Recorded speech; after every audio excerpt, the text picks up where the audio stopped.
নবী নবী করে আর কত কাল আমি কাঁদবো।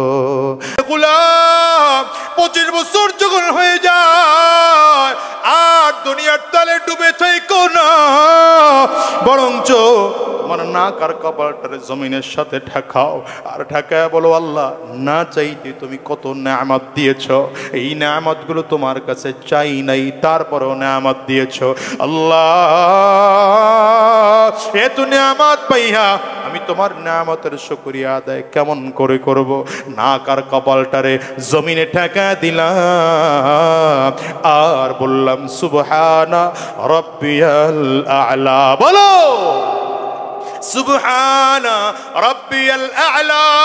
বলো না বলো না বলো না, আজ করে বলো সুবহানা রাব্বিয়াল আ'লা। আয় আল্লাহ, আমার নিজের অস্তিত্ব আমি বিলীন করে দিলাম। আমি বাদশাহ না, আমি মেম্বার না, আমি চেয়ারম্যান না, আমি এমপি না, আমি মন্ত্রী না, আমি ক্ষমতাওয়ালা না, আমি টাকাওয়ালা না, আমি পাওয়ারওয়ালা না, আমি মুফতি না, আমি শায়খুল হাদিস না, আমি বক্তা না, আমি দুনিয়ার কিছুই না। আমার নাকের কপালটারে তোমার কুদরতি কদমে ঝুঁকে দিলাম আর ঝুঁকাইয়া আমি সাক্ষী দিলাম তুমি সব থেকে বড়, তুমি সব থেকে উঁচু, তোমার মর্যাদা সব থেকে বেশি। রব্বানা গোলাম রে, এই সাক্ষীটুকু যদি দিতে পারো, আমি আল্লাহ তোর জন্য জান্নাত রেডি করে রেখেছি। এবার বলো তো, গোটা দুনিয়া কার গোলাম? গোটা দুনিয়া কার গোলাম? আমার গোলাম। বলো বলো বলো, গোটা দুনিয়া কার গোলাম? চাঁদ আলো দেয় কার জন্য? আমার জন্য আলো দেয়। সূর্য আলো দেয় কার জন্য? বলে আমার জন্য আলো দেয়। ও মিয়া, নদীর মাছগুলো কার জন্য? আমার জন্য।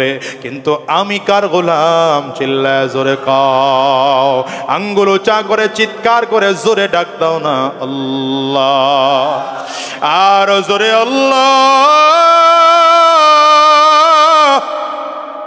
চিল্লা মালিকরে ডাকো না আল্লাহ। মালিকের নামে ডাকে মজা আছে না নাই? চিল্লায় জোরে বলো না।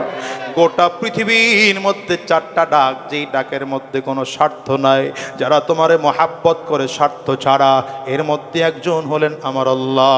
দিলটা উঁচা করে জোরে ডাক দাও না আল্লাহ, আরো জোরে জবান খুলে জোরে ডাকো না আল্লাহ। এবার বলো, 3য় নম্বর নাম হলো আমার নবীর নাম, কারণ আমার নবী তোমাকে আমাকে বড় দিল থেকে মহাব্বত করে। 3 নম্বরে মা, ডাকে বড় মজা আছে। 4 নম্বরে বাবা, এই ডাকের মধ্যে বড় মজা আছে। বলো আছে না নাই? চিল্লায় বলো। আঙ্গুল চা করে একটা জোরে ডাক দাও না আল্লাহ, আরো জোরে আল্লাহ।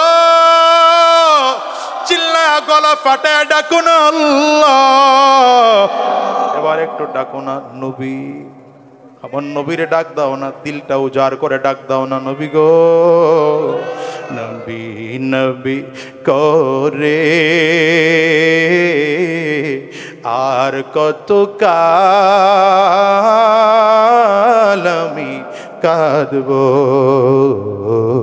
নবী নবী করে আর কত কাল আমি কাঁদবো। বলো না, নবী নবী করে আর কত কাল আমি কাঁদবো। আপন নয়নে কবে জানি, আপন নয়নে কবে জানি, প্রিয় নবীকে আমি দেখবো। নবী নবী করে আর কত কাল এই কান্দনের কবে জানি হবে সমাধি। কেঁদে কেঁদে বুকের মাঝে বয়েছে নদী, এই কান্দনের কবে জানি হবে সমাধি। কেঁদে কেঁদে বুকের মাঝে বয়েছে নদী, সেই নদী ডেকে বলে, সেই নদী ডেকে বলে সাগর বানাবো। নবী নবী করে বলো না, নবী নবী করে আর কত কাল আমি কাঁদবো। নবী নবী করে আর কত কাল আমি কাঁদবো। বলো আমরা কার গোলাম? আঙ্গুলটা উঁচা করে চিল্লায় জোরে বলো কার গোলাম? গোটা দুনিয়া তোমার আমার গোলাম, কিন্তু তুমি আমি হলাম আমার আল্লাহ পাকের গোলাম। এই দুনিয়া না চাইতেও তোমাকে আমাকে আল্লাহ তাআলা দিলেন সুস্থ হাত, আল্লাহ পাকের কাছে চাই নাই, এরপরে আল্লাহ তাআলা সুস্থ হাত দিলেন। সুস্থ চোখ আল্লাহ পাকের কাছে চাই নাই, তারপরে সুস্থ চোখ দিলেন। সুস্থ কান আল্লাহ পাকের কাছে চাই নাই, তারপরও কাম দিলেন। সুস্থ ব্রেন আল্লাহ পাকের কাছে চাই নাই রে বাবা, তারপরে আল্লাহ তাআলা সুস্থ ব্রেন দিলেন। তোমার আমার চোখের সামনে কি তাকায় দেখো না, কত মানুষ আছে হাত পা চোখ নাক কান সবই আছে, কিন্তু ব্রেনটা ভালো না, এটা পাগল। আল্লাহ তাআলা তোমার আমার পাগল বানাই নাই। আবার দুনিয়ার মধ্যে এমন মানুষ হাজারো আছে, চোখ আছে কিন্তু চোখ দিয়ে দেখতে পায় না। এ বাবা আছে না নাই? জোরে একটু আওয়াজ করে বল। তোমারে আমার আল্লাহ তাআলা অন্ধ করে বানান নাই। তাকায় দেখো দুনিয়ার এমন অনেক মানুষ আছে, কান আছে কিন্তু কান দিয়ে শুনতে পায় না। তোমাকে আমাকে আল্লাহ তাআলা বধির বানান নাই, কানা বানান নাই। এ তাকায় তাকায় দেখো আল্লাহ দুনিয়াতে এমন মানুষ বানাইলো, হাত দেন নাই, পা দেন নাই, অথবা হাত পা দিয়েছেন কিন্তু প্যারালাইজড করে আল্লাহ বানাইছে। তোমাকে আমাকে আল্লাহ তাআলা সুস্থ করে বানাইলেন। রব বলেন গোলাম রে, এরপরেও যদি আমার গোলামি না করো, কিয়ামতের ময়দানে আমার আদালতে দাঁড়াইতে হবে রে, সাবধান। এই জন্য রব কয় ওয়া আম্মা মান খাফা মাকামা রাব্বিহি ওয়া নাহান নাফসা আনিল হাওয়া ফাইন্নাল জান্নাতা হিয়াল মাওয়া। ভিন্ন আয়াতে আমার আল্লাহ বলেন ওয়া আম্মা মান খাফা মাকামা রাব্বিহি জান্নাতান ফাবিআইয়ি আলাই রাব্বিকুমা তুকাযযিবান। আল্লাহ বলেন গোলাম দুনিয়াতে কেন পাঠাইছি জানো? দুনিয়ার তলে পড়ে আমারে ভুলে যাইও না, বরঞ্চ আমার সামনে দাঁড়াইতে হবে। এই ভয় কলিজার মধ্যে রাখো, আমার আদালতে দাঁড়াইতে হবে। বলেন তো কার আদালতে দাঁড়ানো লাগবে? আমার মালিকের আদালতে দাঁড়ায় দাঁড়ায় সবগুলো হিসাব দেওয়া লাগবে। কেমন করে সম্পদ কামাই করলা, কেমন করে সম্পদ খরচ করলা, যৌবন টাইম রে কেমন করে খরচ করলা, হায়াতের জিন্দেগি কেমন করে স্মরণ করলা। এই জন্য পয়গম্বর বলেন লা ইয়াজালু কদামা ইবনে আদম ইয়াউমাল কিয়ামতি আন রাব্বিহি আযজা ওয়া জাল্লা হাত্তা ইউসআলা আন 50। পয়গম্বর বলেন কিয়ামতের ময়দানে প্রত্যেক বান্দাকে 5টা প্রশ্ন করা হবে। 5 প্রশ্নের জবাব দেওয়ার আগ পর্যন্ত একজন মানুষ কদমটুকু পর্যন্ত নাড়াতে পারবে না। এর মধ্যে 1 নম্বর প্রশ্ন আন উমরিহি ফিমা আফনা। এই বান্দা তোরে লম্বা হায়াত দেওয়া হয়েছিল, 70 বছরের হায়াত ছিল, 50, 60, 70 বছরের হায়াত ছিল। লম্বা হায়াতটারে কোন রাস্তায় খরচ করেছো? এই প্রশ্নের জবাব যদি দিতে পারো তাইলে দ্বিতীয় প্রশ্ন করা হবে ওয়া আন শাবাবিহি ফীমা আবলা। এই লম্বা হায়াতের মধ্যে একটা সময় এমন ছিল যে হায়াতটা তোমার ছিল যৌবন সময়। যৌবনটারে কোন রাস্তায় খরচ করেছো? যৌবন টাইমটাকে কোন রাস্তায় খরচ করেছো? বলো বলো, রবের সামনে দাঁড়ায় কি সেই দিন জবাব দিবা? যদি দ্বিতীয় প্রশ্নের জবাব দিতে পারো তাইলে আমার আল্লাহ তাআলা 3 নম্বর প্রশ্ন করবেন, ওয়া আন মালিহি মিন আইনা ইকতাসাবা। এই রে, সম্পদ কোন রাস্তায় কামাই করেছো? কিভাবে সম্পদ উপার্জন করেছো বল। যদি জবাব ভালো দিতে পারো তাইলে 4 নম্বর প্রশ্ন, ওয়া ফীমা আনফাকা। কোন রাস্তায় খরচ করেছো? কিভাবে খরচ করেছো? হালাল উপায়ে খরচ করেছো না হারাম উপায়ে খরচ করেছো? 5 নম্বর প্রশ্ন করা হবে, ওয়া মাযা আমিলা বিমা আলিমা। যা জানতি সে অনুযায়ী আমল করেছো কিনা বলো। রবের সামনে দাঁড়াইয়া একটা একটা করে জবাব যদি দিতে হয়, তুমি আমি তো বহু দূরের কথা, সাহাবায়ে কেরামরা পর্যন্ত এই চিন্তা করে থরথর করে কেঁপে কেঁপে বেহুশ হয়ে যাইতে।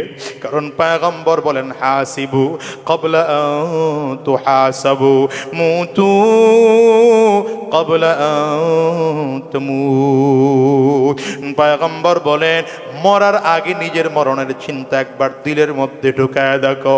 আল্লাহর আদালতে দাঁড়ায়া সব বান্দার জীবনের হিসাব দেওয়ার আগে আগে নিজের হিসাবটা নিজে একটু নিয়া দেখো।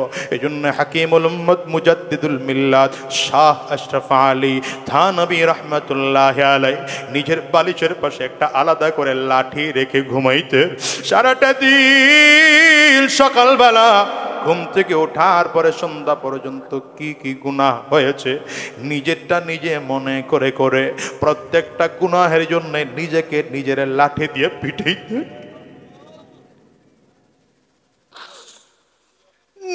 নিজের লাঠি দিয়ে পিটে পিটে শাস্তি দিতেন। নিজে শাস্তি দিয়া গোনা এমন তওবা করে ঘুমাইতে। পরের দিন আবার উঠে চিন্তা করতেন ঘুমাইতে যাওয়ার সময় কি কি অন্যায় গুলো করেছি। এবার তুমি আমি নিজেরটা হিসাব মিলাই। এক নিজের টুকরা যুবক, নিজের হিসাব নিজে একটু মিলায় দেখো তো, তোমার আমার জীবনে কত গুনাহ, কত গুনাহ, কত গুনাহ। আমি তো বলি তাসবিহ ছেড়ে গেলে যেমন দানা একটার পরে একটা পড়তে থাকে, তোমার আমার জীবনে তো ঠিক তেমন গুনাহ। কলিজার টুকরা যুবক রে, ফেসবুকের মধ্যে গুনাহ, ওই ইউটিউবের মধ্যে গুনাহ, গুগলের মধ্যে গুনাহ, হোয়াটসঅ্যাপের মধ্যে গুনাহ, ভাইবারের মধ্যে গুনাহ। দেশের বিরুদ্ধে চক্রান্ত করো আরেক গুনাহ, উলামায়ে কেরামদের বিরোধিতা করো আরেক গুনাহ, ইসলাম ঠেকাতে ষড়যন্ত্র করো আরেক গুনাহ, দেশে কোরআন কায়েম করতে ষড়যন্ত্র করো আরেক গুনাহ, পরের সম্পদ জব্দ করো আরেক গুনাহ, দোকান দখল করো আরেক গুনাহ, মা আর বাবার সাথে অন্যায় করো আরেক গুনাহ। বলো এই গুনাহ নিয়ে আল্লাহর আদালতে কেমনে দাঁড়াইবা? আমার মালিক যদি ডাক দেয়, এরে গোলাম, তোরে যখন দুনিয়ার মধ্যে পাঠাইছিলাম কোনো গুনাহ তোর আমল নামায় ছিল না, আজকে এত কেন গুনাহ, এত কেন গুনাহ? বলো আমার মালিকের আদালতে দাঁড়ায় কি জবাব তুমি দিবা? সেই দিন জবাব দেওয়ার মতো উপায় থাকবে না। এই জন্য অনুরোধ করে যাই রে ভাই, ওই দিনে জমিনে থাকবো জানি না, কখন জমিন থেকে বিদায় হব জানি না।